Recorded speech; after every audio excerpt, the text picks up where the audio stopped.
Servus, Hauptsache die Energie fließt.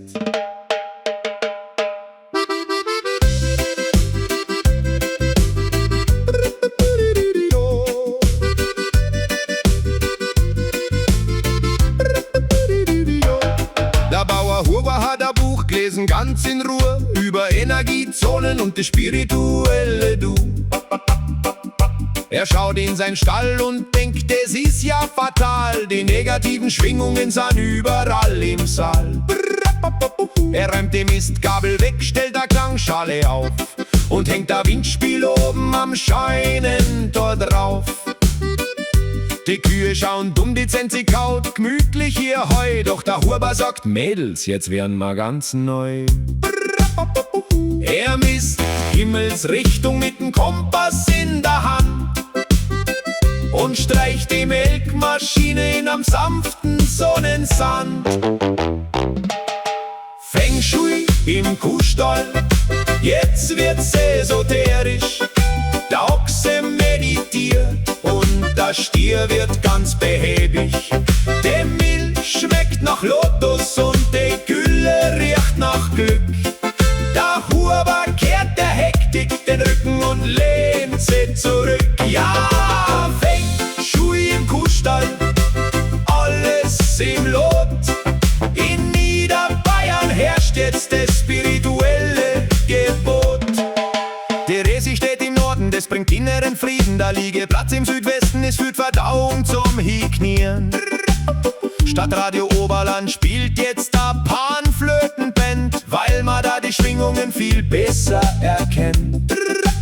Der Tierrat schüttelt ritzend den Kopf, die Nachbarn lachen laut, doch der Huber hat sein Stall auf Erleuchtung gebaut.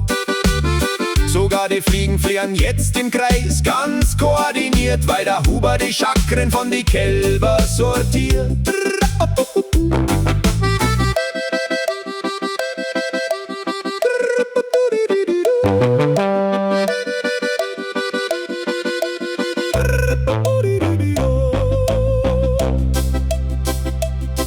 Räucherstäbchen im Trog, Kristalle im Heu, die Milchleistung steigt oder auch nicht, passt schon.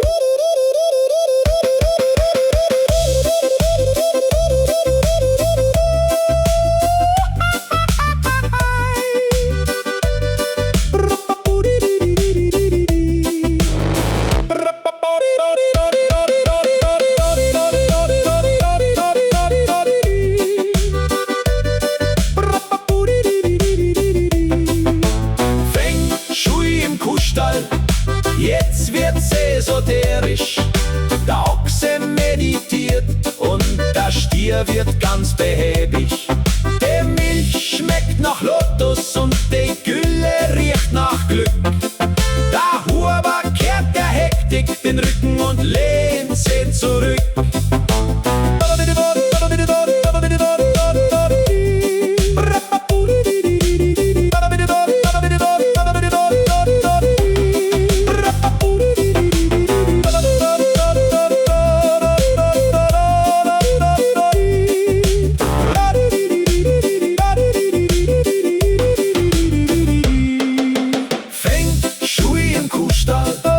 Jetzt wird's esoterisch, der Ochse meditiert und der Stier wird ganz behäbig.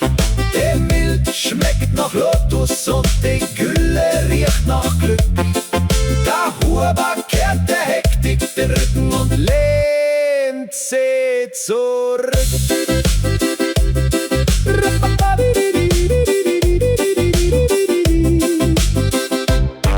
Passt schon, alles in der Mitte. Oh, am Bauernhof. Lasst Sonne rein, so Zenzi. Jetzt mach ma noch ein bisschen Yoga, gell?